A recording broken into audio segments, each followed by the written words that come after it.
Olá, seja muito bem-vindo a mais um vídeo. É uma alegria estar com você novamente. Hoje, para te trazer a história da detestada esposa de Nicolau II, a moralista e religiosa Alexandra Feodorovna, a imperatriz consorte do Império Russo de 1894 até a abolição da monarquia em 1917. Nascida Princesa Alice de Hesse-Reno, uma imperatriz absorta em seus problemas familiares e que não soube e nem fez questão de amar e de ser amada por sua pátria de adoção. Mas antes eu peço o seu like, peço que você maratone, compartilhe, comente. Se não for inscrito, se inscreva e ative o sininho.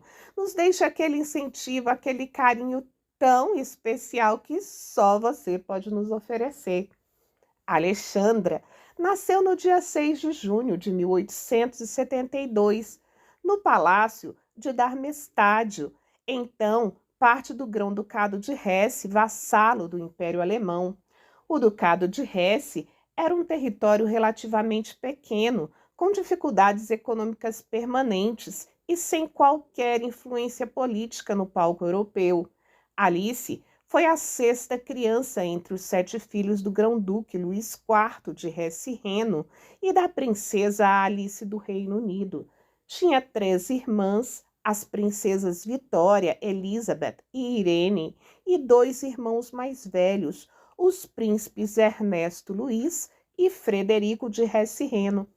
Embora a intenção da sua mãe fosse dar-lhe o seu nome em inglês, na Alemanha a princesa recebeu o nome de Alix.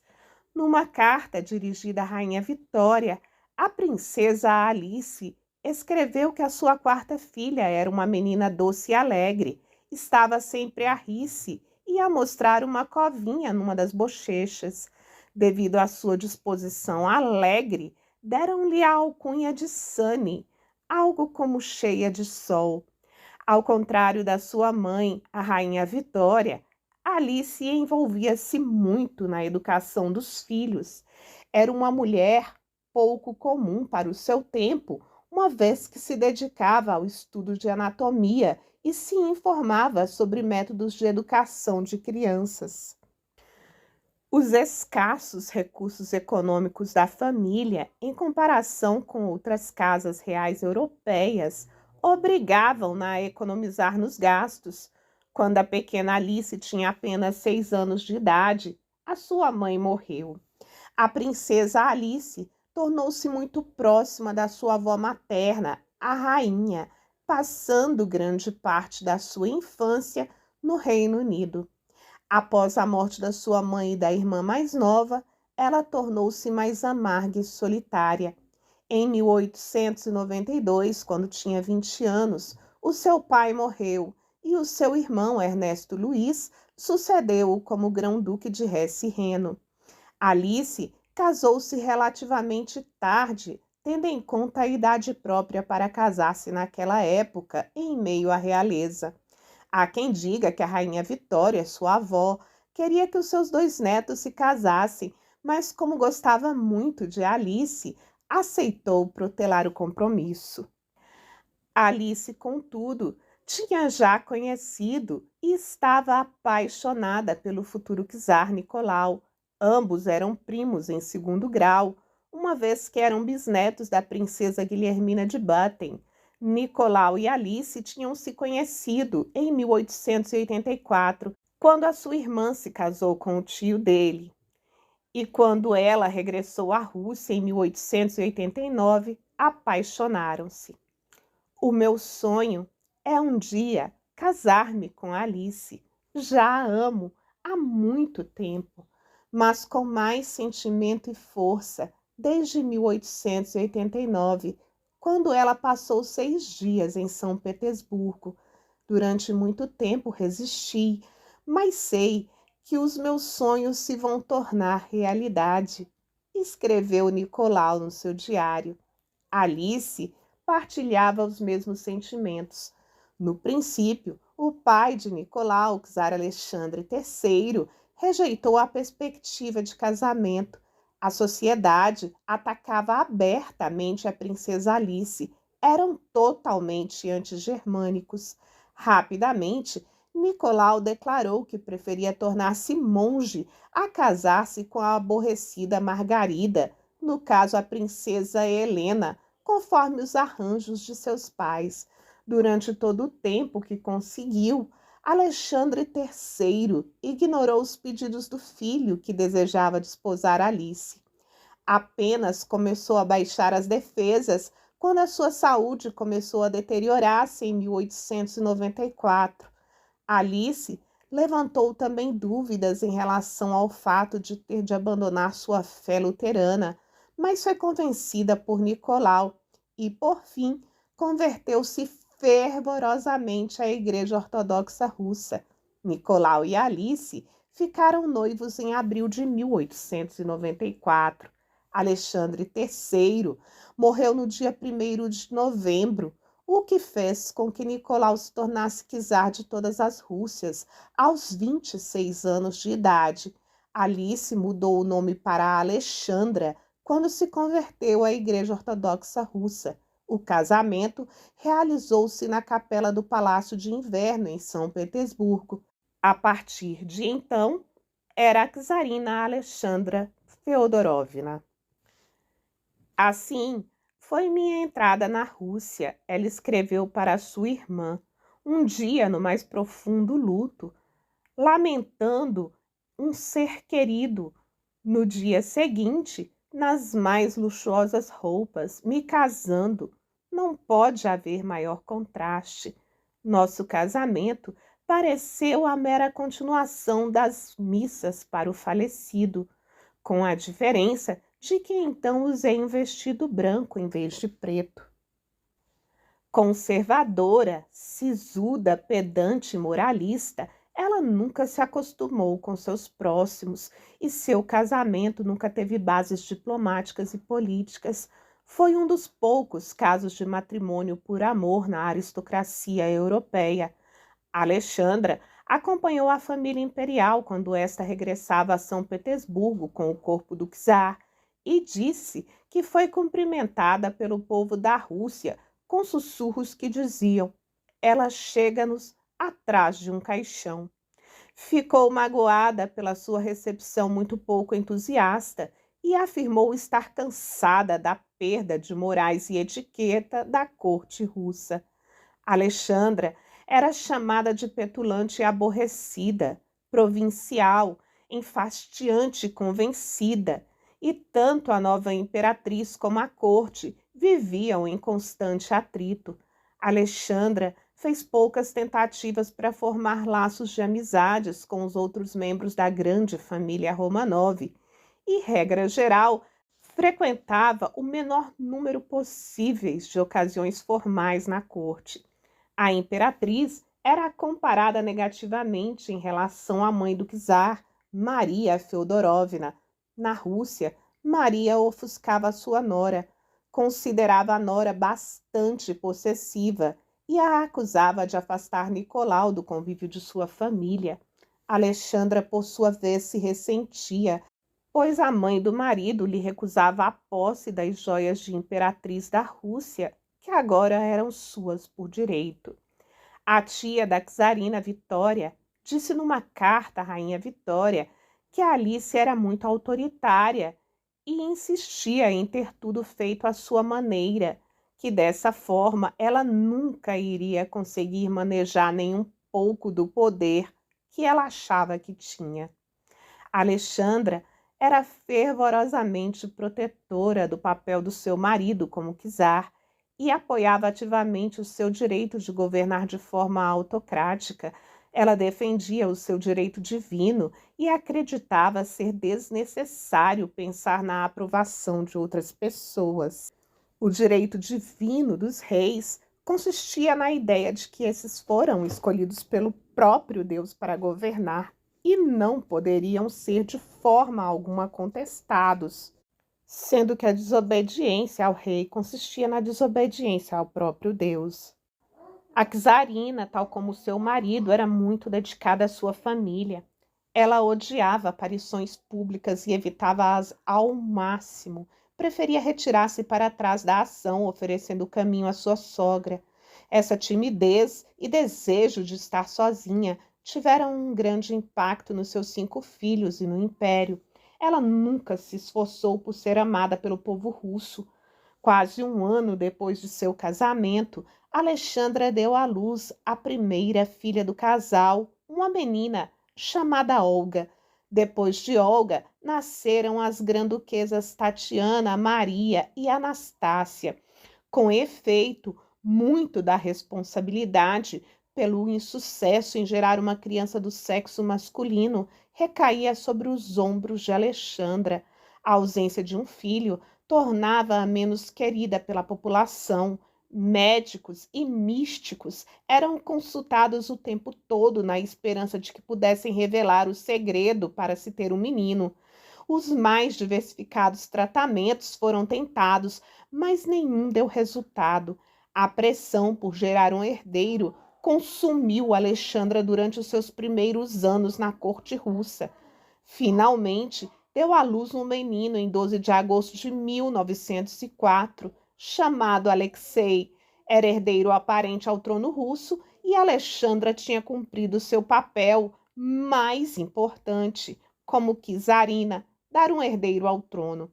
A princípio, o bebê parecia saudável e normal, mas com apenas algumas semanas tornou-se evidente que quando ele caía não sarava e o seu sangue demorava muito a estancar. Cedo se descobriu que Alexei sofria de hemofilia, que apenas poderia ter sido transmitido pelo lado da família materna. A hemofilia tinha entrado nas casas reais europeias através das filhas da rainha Vitória, que era ela a própria portadora do gene, sendo que a doença não se desenvolve em indivíduos do sexo feminino, mas as mulheres transmitem esse gene. A manutenção desse segredo acabou por consumir o resto das forças da czarina. Por 10 anos, desde que chegara à Rússia, ela e Nicolau esperaram pelo nascimento de um filho. Agora que esse filho finalmente chegou, trazia consigo a hemofilia, sendo uma doença incurável e uma constante ameaça à vida. Tornou-se decisão manter-se o estado de saúde de Alexei escondido do povo russo. Como portadora do gene da hemofilia, Alexandra não sofria da doença, mas é provável que tivesse uma coagulação mais baixa do que o normal. O seu estado de portadora, adicionado à sua preocupação com a saúde do filho, pode ter sido uma das razões para a sua suposta fraca saúde. Alexandra era totalmente devotada ao menino. O tutor das crianças escreveu que Alexei era o centro da família e quando ele estava bem, o palácio transformava-se. Tendo de viver com o conhecimento de que lhe tinha sido transmitido a doença sanguínea, Alexandra vivia obcecada com a ideia de proteger o menino. Quando o grave estado de saúde de Alexei foi finalmente anunciado ao público em 1912, ela tornou-se numa figura ainda mais odiada entre o seu povo. A sua origem alemã faria com que a sua popularidade descesse ainda mais durante a Primeira Guerra Mundial, sofrendo com o fato de saber que qualquer queda ou corte poderia matar Alexei. A imperatriz decidiu fazer ainda mais trabalhos de caridade. Também se virou para Deus à procura de conforto, o que a levou a familiarizar-se com os rituais e santos da Igreja Ortodoxa, passando horas a rezar na sua capela privada. Devido ao seu conservadorismo, Alexandra julgava com frequência as outras nobres, afirmando que as atitudes alheias deveriam ser consideradas erradas perante a Igreja. Entretanto, apesar de se manter fiel às suas crenças, a mulher nunca foi bem vista por outros religiosos russos. O posicionamento duro e distante foi um dos grandes culpados por sua solidão. Em desespero, Alexandra começou a confiar cada vez mais em místicos e nos chamados homens santos. Um desses, e o principal, Gregório Rasputin. Apesar de alguns dos mais altos membros do clero de São Petersburgo aceitarem como um profeta vivo, outros denunciavam-no como uma fraude e um herege. No seu apartamento em São Petersburgo, onde ele vivia com sua filha Maria, Rasputin era visitado por qualquer um que procurasse uma bênção, uma cura ou um favor da czarina. Essa confiança cega acabou por permitir a subida política de Rasputin, que iria abalar seriamente a autoridade e a popularidade da família imperial. O rebentar da Primeira Guerra Mundial foi um momento crucial para a Rússia e para Alexandra. A guerra devastou o império da dinastia Romanov contra o Império Alemão, muito mais forte. Esse fato fez com que ela se tornasse ainda mais odiada pelo povo, que a acusava de colaborar com os alemães. Quando o czar viajou para a linha de frente em 1915 para se encarregar pessoalmente do comando do exército russo, deixou Alexandra responsável pela regência. Durante os 2 anos e meio que se seguiram, o governo russo deteriorou-se mais rapidamente do que em qualquer outra altura na história. Alexandra não tinha experiência e contratava e voltava a admitir ministros incompetentes, o que fez com que o governo nunca fosse estável e eficiente. Nem a população civil tinha as suas necessidades básicas satisfeitas. Ela prestava apenas atenção aos conselhos de Rasputin. Disse que quando a imperatriz se encontrou com o embaixador britânico, lhe disse: "Não tenho paciência com os ministros que o tentam impedir, Rasputin, de cumprir o seu dever. A situação exige firmeza. O imperador, infelizmente, é fraco, mas eu não, e pretendo manter-me firme." Alexandra era o centro de um número cada vez mais crescente de rumores extremamente negativos e acreditava-se que ela era uma espiã alemã na corte russa. Não há indícios concretos de que Rasputin e Alexandra tinham um caso, sendo todas as origens dessa ideia campanhas difamatórias contra ela. Acreditava-se fielmente que o mago era o responsável pela melhora de Alexei. Nas ruas, então, começaram diversos movimentos acusando Alexandra de adultério, com charges narrativas, rumores e cartazes alegando imoralidade. A Primeira Guerra Mundial foi um fardo que o Império Russo não conseguiu suportar, tanto a nível econômico como político. A decisão do czar de comandar pessoalmente as tropas contra os conselhos dos seus ministros acabou por se revelar desastrosa, uma vez que ele era diretamente culpado pelas derrotas. O fato de estar longe do governo e o deixar nas mãos de sua esposa ajudou a destruir o prestígio da dinastia. A grave situação política e econômica do país acabou por resultar na Revolução de Fevereiro de 1917.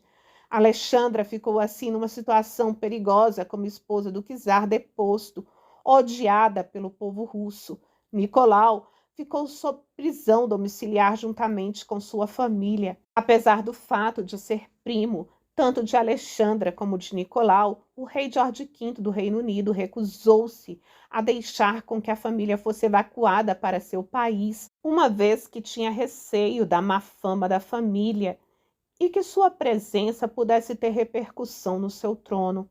Alexandra e a família permaneceram em Tobolsk até depois da Revolução de Outubro, mas acabaram por ser deslocados pelos bolcheviques para a cidade de Ekaterimburgo em abril de 1918. O comandante da casa, Alexandre Avadayev, foi descrito como pela maioria das testemunhas como escabroso, bruto e bêbado. Os guardas da casa ouviam-no referir-se muitas vezes ao czar como Nicolau, o bebedor de sangue, e a Alexandra como a cabra alemã. Para os Romanov, a vida na casa Ipatiev era um pesadelo de incerteza e medo. No dia 16 de julho de 1918, com 12 armas em cima da mesa, Irovsky disse: "Esta noite vamos matar a família inteira, todos eles." O czar e czarina e toda a sua família, incluindo Alexei, gravemente doente, bem como alguns servos leais, foram executados pelos bolcheviques na casa Ipatiev, na madrugada de 17 de julho.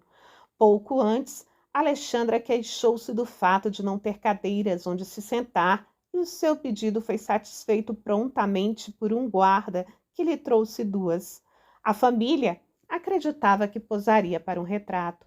Alguns minutos depois, um grupo de guardas entrou na sala. O seu líder, Yurovsky, leu casualmente a sentença e acrescentou: os vossos parentes tentaram salvar-vos. Eles falharam e agora temos de vos matar. Nicolau levantou-se da sua cadeira e teve apenas tempo de perguntar o quê antes de ser atingido. A czarina foi vitimada enquanto tentava fazer o sinal da cruz. Alexandra Feodorovna morreu aos 46 anos de idade. Em 2000, toda a família foi canonizada como portadores da paixão pela Igreja Ortodoxa Russa. Os corpos dos Romanovs foram finalmente enterrados na Catedral de São Pedro e Paulo, em São Petersburgo, em 17 de julho de 1998, 80 anos após a sua morte. A polêmica imperatriz russa nunca foi bem recebida pela corte e teve um trágico fim. O que você acha de toda essa história? Sua opinião acrescenta muito ao nosso canal. Não deixe de comentar. Nos encontramos por lá. Obrigada por nos assistir.